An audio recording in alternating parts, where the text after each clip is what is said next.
to another episode of The Launchpad. My name is Grant, and today I am joined by Huxley Anne. How are you today? I'm doing great. Just got on site at Jam and really happy to be here. It's a full moon tonight. It's a full moon tonight? I didn't even know this. Yeah. So first Jam. Already out. Oh, wow. Oh, look at that. First Jam. How are you feeling about playing new festival? Yeah. Well, how are you feeling going into your set coming up at 8 o'clock tonight? I'm really excited. You know, I've spent the past year kind of transitioning into more four on the floor techno music, techno, and a bit of house, and I'm really curious to see how the audience tonight goes for that. Yeah. You know, it's a big bass festival, and the Onyx stage is really indoor and lots of warehouse energy, Yeah. so I think this set should go over well. I think so. Talk a little bit about that transition, because like this is new for you, like kind of going into like more of like a techno kind of vibe. Like, what's that transition been like? Right, so I came up in the Los Angeles beat scene as like a resident of Lvnding, making hip hop and experimental bass music, super experimental. Yeah.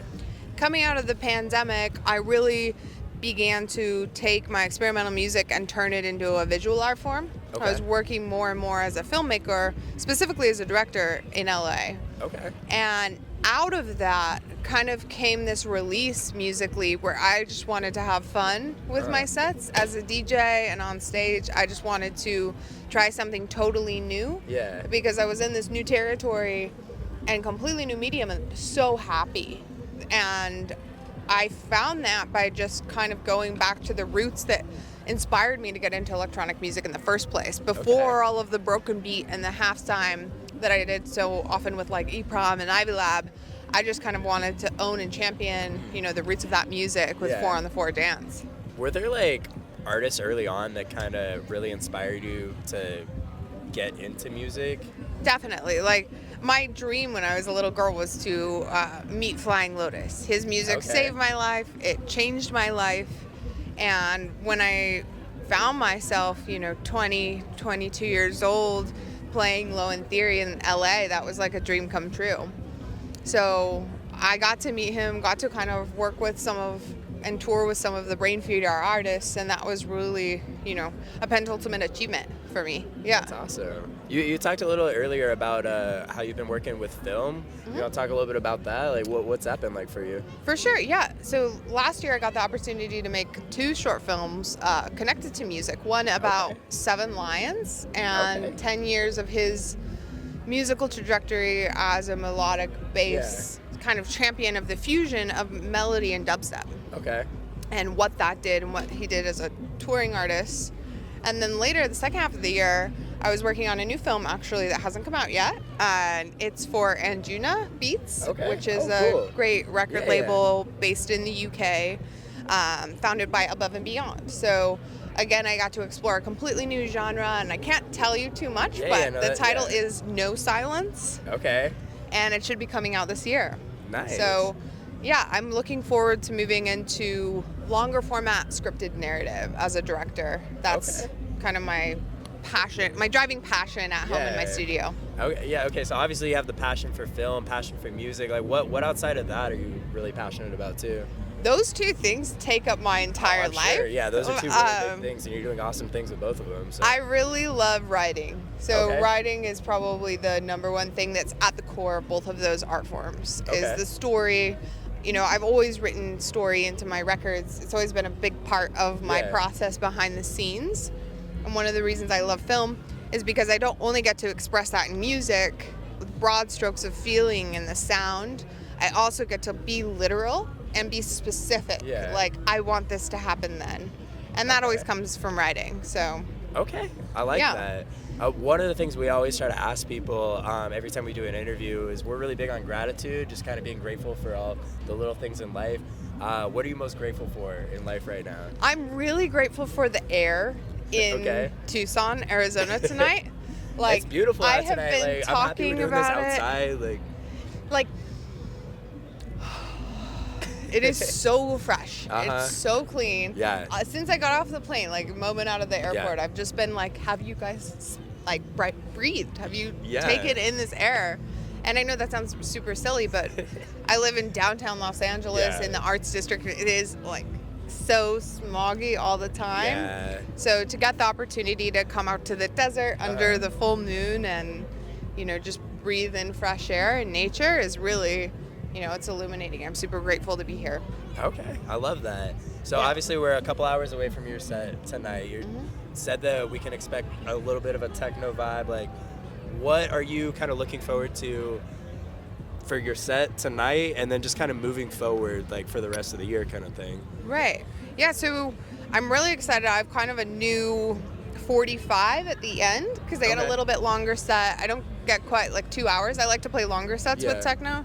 But I've mixed up the ending, and I'm really excited to hear how that goes over. Added some more vocal chops, and that's going to be fun to play. Some of the new music I put in the set is inspired by and sampled from my new record I'm working on, which is in the dance vein with James Benjamin. Yeah, tell us a little bit about that. Yeah, James is an incredible audio engineer. He's Grammy winning for his work on Kate Renata's records and based out of Montreal. We came up with a project called Moonflower that is going to be releasing this year, hopefully first and foremost as a spatial audio installation. So that involves the construction of a sphere and a lot of exciting pieces in the work. So some of the sounds in the end of the set will be sampled from that new material. Cool. Okay, so we got cool things to look forward to. Yeah. So obviously you've been doing this for a while.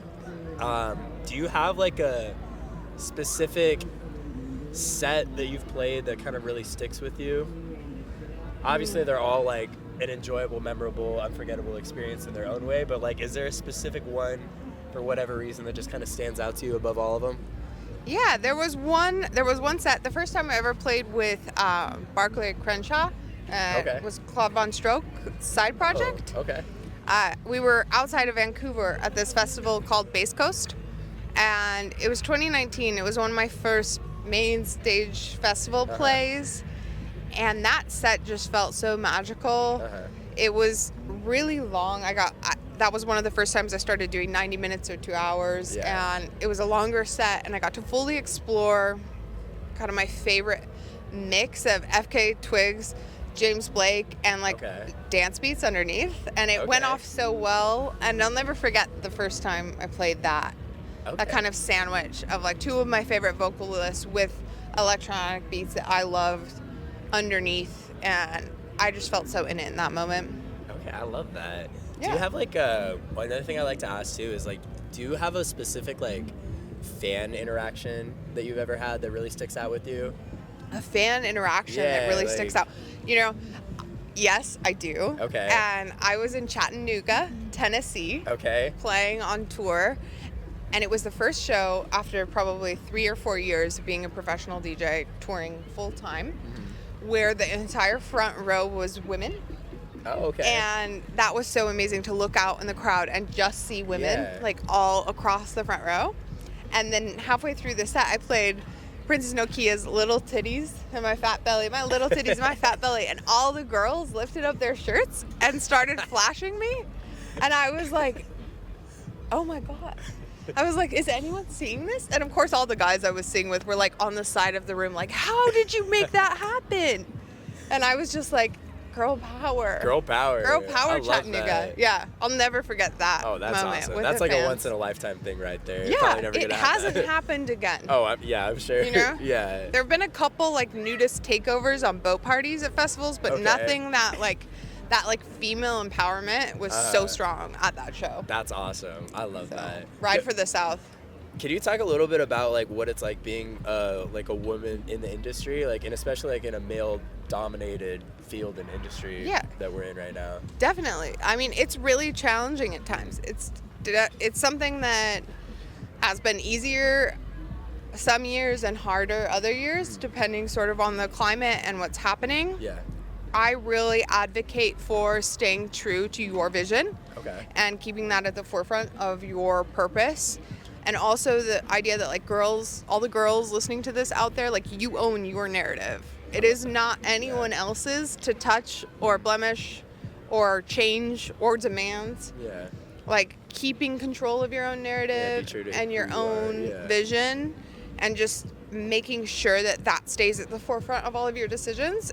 That's what's really kept me going. I like that. And it's also something that I think, is challenging. It's by far been one of the most challenging things in my life, is to participate in an industry that's 95% dominated by men. Yeah.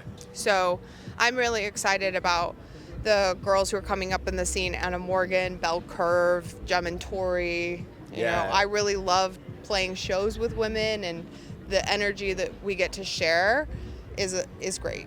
I love that. What if you could shout out like 2 artists right now that are up and coming that most people probably haven't heard of? Who would be those 2 artists? Ooh. 2 artists that most people haven't heard of. You could do 10. I could do 3 or 10. Okay, so I'm going to shout out a film that no one's seen. Okay. And one of the reasons why is because it's this female cinematographer named Anicia, and her partner, Sal Williams, who's an incredible poet, made a film together.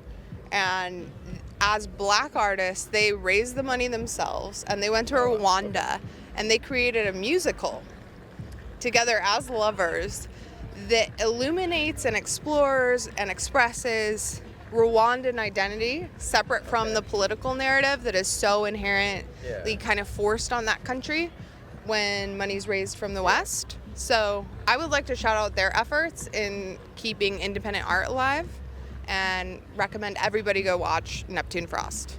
Okay, I like that. Good answer there. Okay, so we're just starting in 2023 right now. You just got started. What are like some big goals you have for yourself and for your project moving forward here?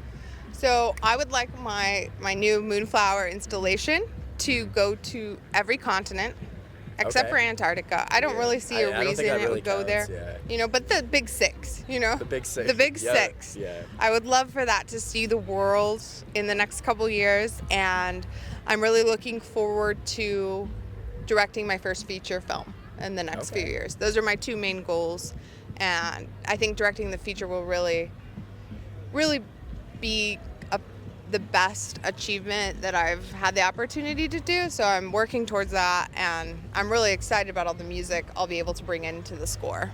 So cool. I like that. I don't want to take up too much of your time. So last question for you. Okay. Just kind of a general question for those people that are just getting into the industry, or maybe want to do the kind of thing that you're doing someday. Like, what advice would you give to those people right now? What's something you wish you heard back in the day that would kind of help you out with that? Don't be afraid to want it. Okay.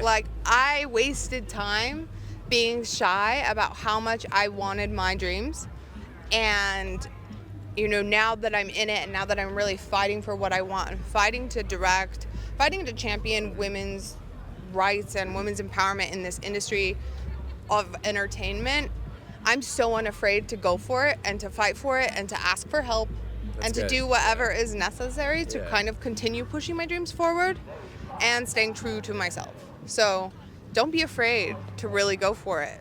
And if that means asking your friends for help, or asking to learn something, asking questions that you're worried about, don't be scared to ask those questions. Don't be scared to throw yourself into it. Don't be scared to fail. You're going to fail. We're all going to fail. Failure is a part of life. Yeah. So really just go for it with everything you have. I like that. Especially the girls, That's amazing. We always advice. take the back seat, and we're like, we're going to, make sure everyone's taken care of. No, make sure you're taken care of. Yeah, be active, an active participant in your life right there. I like that. Okay. Yeah, that's beautiful. I love that. Like I said, I don't want to take up too much of your time. Anything else you want to shout out or talk about before we wrap things up here? I think that's all. I'll see you tonight at 8 o'clock. Yeah, on the Onyx stage. 8 o'clock, Onyx stage. We'll see some techno vibes in there. It'll be a good time. All right, well, we appreciate you sitting down with us. Thank you guys all for listening. My name's Grant Soffer, and this is another episode of The Launchpad with Huxley Anne. Thank you. Thank you. Cool. Great.